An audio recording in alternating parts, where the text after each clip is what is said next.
All right. So I'm going to do some statements. As you can see, it's a real heated discussion that we titled the show with here today because, well, let's face it, we're not happy. We're not happy as Dolphins fans. It's not really good right now. And there's blame needing to go around.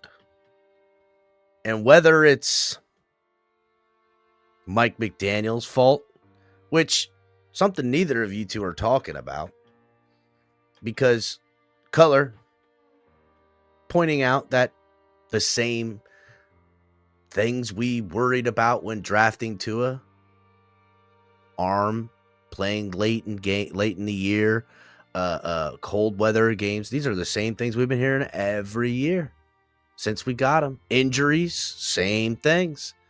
And every year at the end, when they talk about how they're going to fix it, it's how they're going to fix things for him.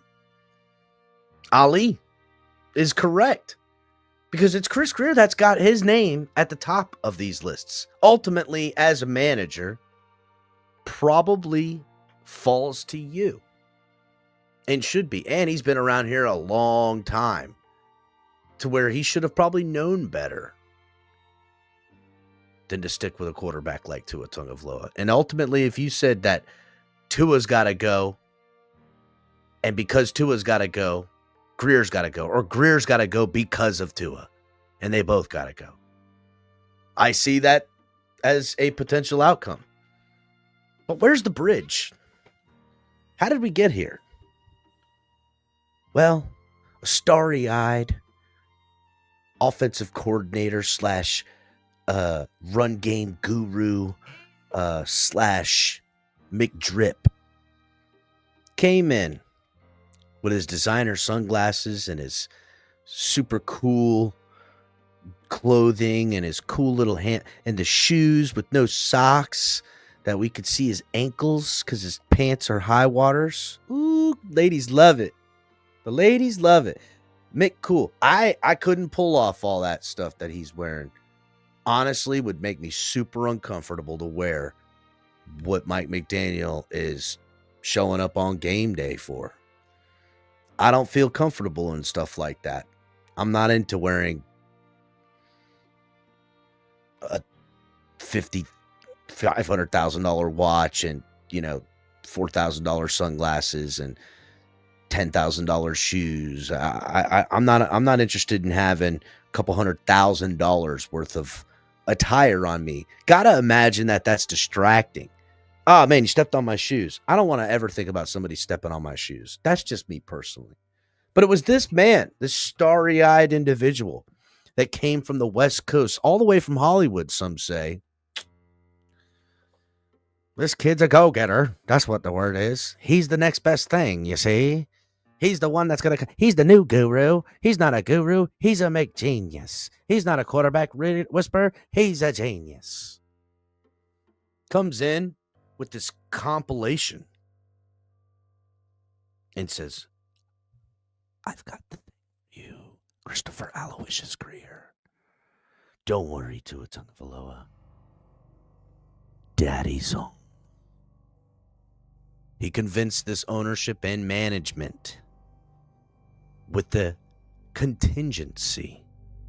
And I promise you, for anyone who wants to blame Chris Greer,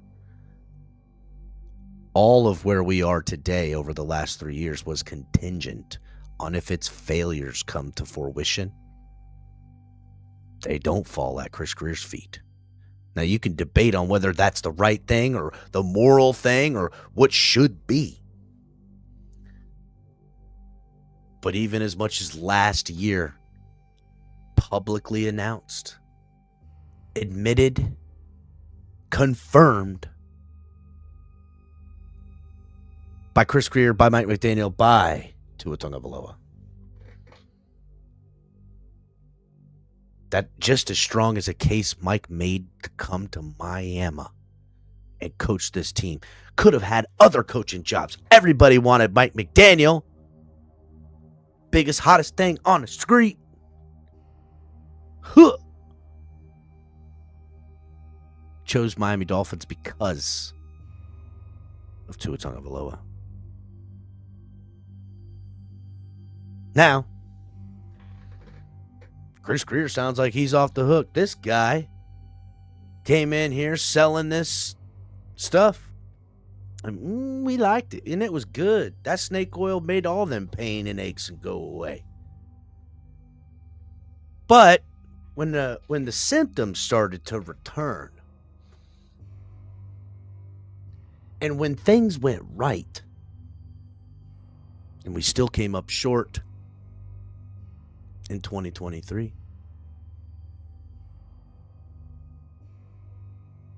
Greer potentially hesitant, had the fifth-year option. Tua's on his fifth-year option this year. No need to extend him. As we heard on several occasions, we haven't worked anything out yet.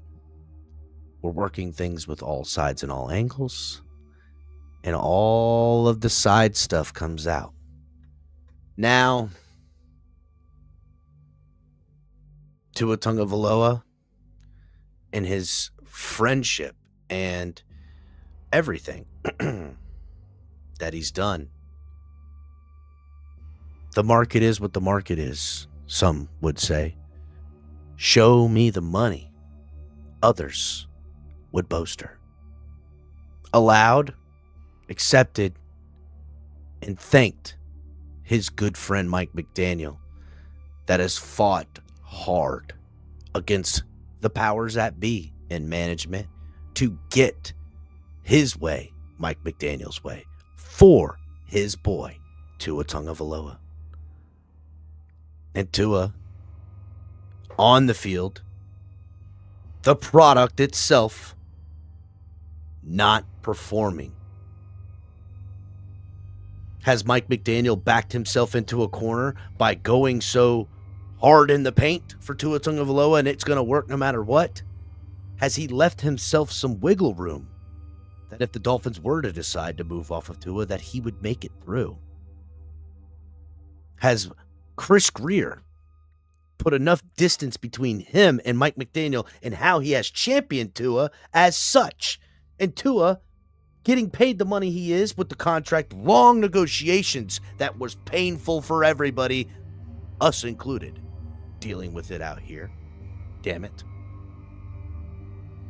All of those things, and Tua comes up short. Is it so easy to just blame it all on him and let him go? Or does that domino effect roll all the way up and we clean in house? And there's plenty of people out there that will say, get them all up out of here. Run them up out of town, people. Chris Greer been here too long, failed at the rebuild, failed with firing Flo, failed with drafting Tua Tagovailoa, failed with hiring Mike McDaniel, failed with re-signing all these people, has put us into bad cap hell with the performance that we've had, all the way up to all the way back down to where we started again. Fire Chris Greer.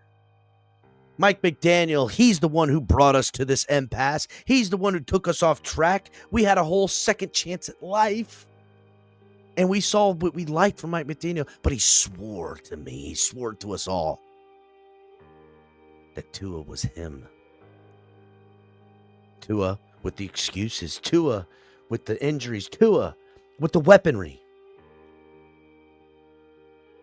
If we just had a better O-line, if we just had more weapons, if we just had a tight end, if we just had someone to believe in, me.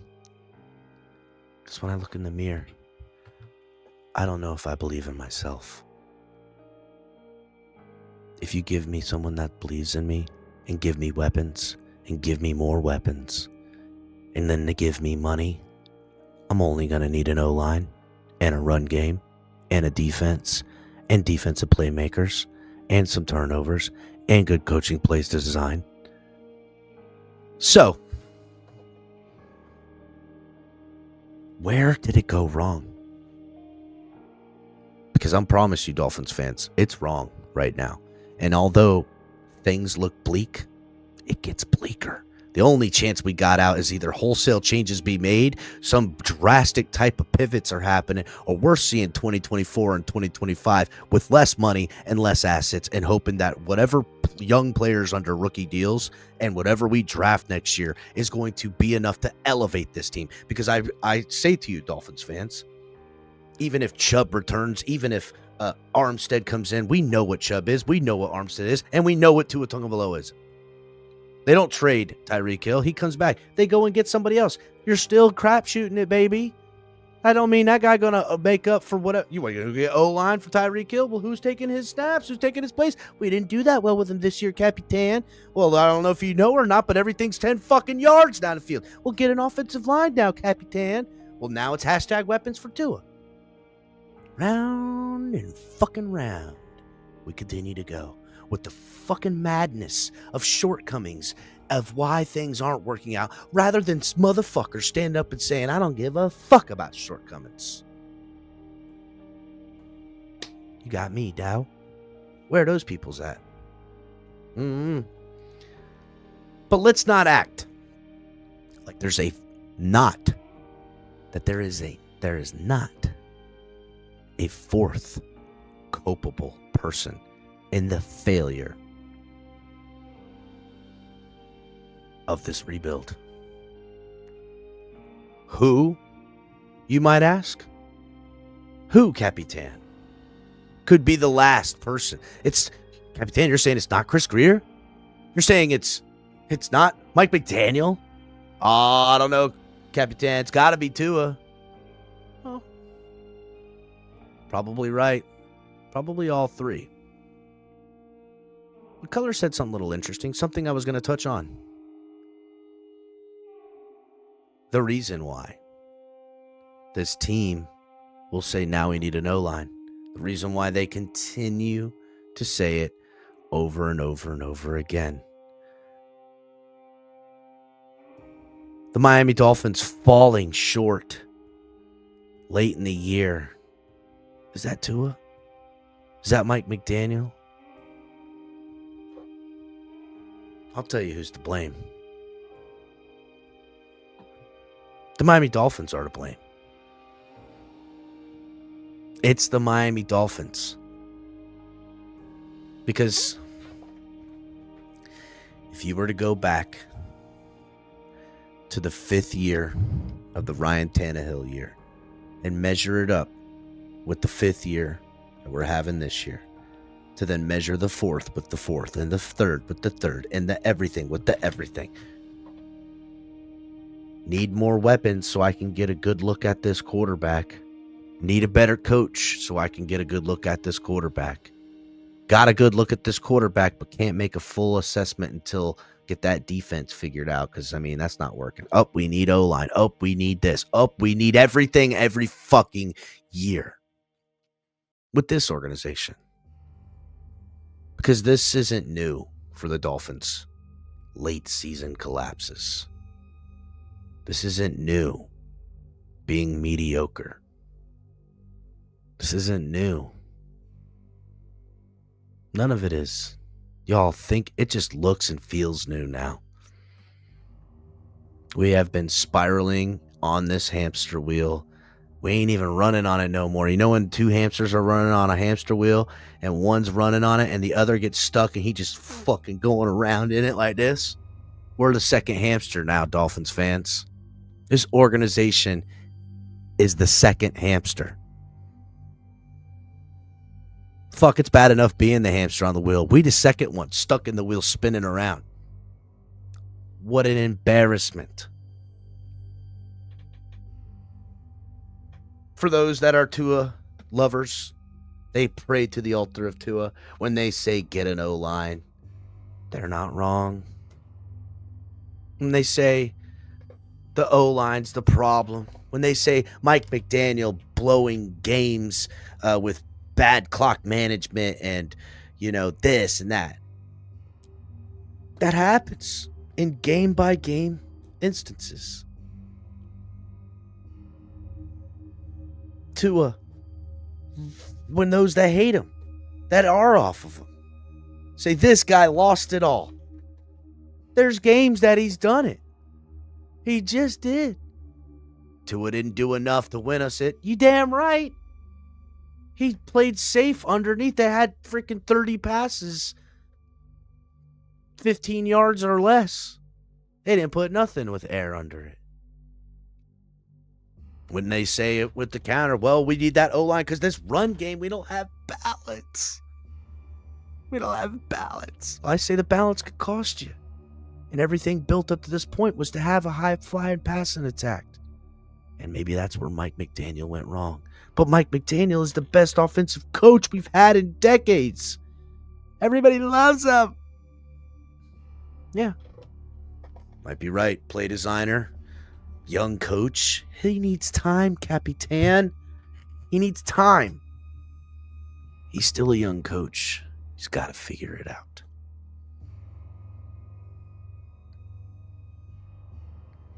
You're not wrong. But you're not right either. Chris Grier's got to go, Capitan. He has been a part of the losing since the losing started. He's the only constant in all of this failure. Look at how he's handled this rebuild. Look at what he's done. But on the same token, Chris Greer is literally the guy who gathered so many assets. And if you go back to the beginning of the show, you'll see where all of the picks were made. The trades were made, the accruing of assets, the then changing things once things changed. When things changed that third year, they fired a coach. They had a quarterback on the ropes. They needed to figure things out and figure it quickly. They brought in a coach. They traded assets to get what he needed. And then they traded assets to get the defense he needed. Did Chris Greer do anything that would be considered malpractice for trying, for doing it the proper way? I get the OC coach commander up in this, ma. He needs weapons for a quarterback that's on the ropes. He's got a foot out the door. The guy looks at himself in the mirror and asks, am I doing the right thing? We got to fix this. And fix it Chris Greer did, along with Mike McDaniel's plan to get it done.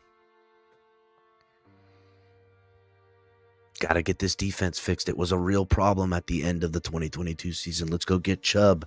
Let's go get Fan Man. Let's get this together. We're going to do it. We're going to get it together. Everyone is culpable, yet nobody is at fault. And the only constant is the Miami Dolphins doing business the way they've done business with us Dolphin fans for decades now. So when I say the Miami Dolphins are to blame, they are. But now we're fighting capitalism, aren't we? They got a job to do, and that's make money. And as Ali pointed out earlier, to sell hope. And that's what we keep buying, hope. Because we love the game. We love watching it. We love having the friends together to watch it and enjoy it with each other. Especially when it's winning during the holidays, which we don't know anymore. We haven't done that in a long time. But we can remember how good it felt when we did. In that little sliver of flicker of light in the darkness of all that seems to be hopeless. We buy back in, baby, every single time. And so I say this to you. The Miami Dolphins are to blame. But the reality is, it's all of our fault. We have allowed ourselves to be bought, repackaged, and sold with no repercussion of holding it to a higher standard. Constantly falling for the next new thing sold to us on how it's going to be fixed because of our love and hope for this football team being abused and such. And until we can all stop fighting against each other, have a little bit more fun with it, obviously, because fighting's going to happen. But show unity to the logo. And enough with general managers. Enough with coaches. Enough with players. And judge these people on them, their individual performances, what they're being paid, and what expectations must be met with the money, draft, job title, execution. And until we can do that and agree upon for the better part of what that really means, we'll continue to be that second hamster spinning on that hamster wheel.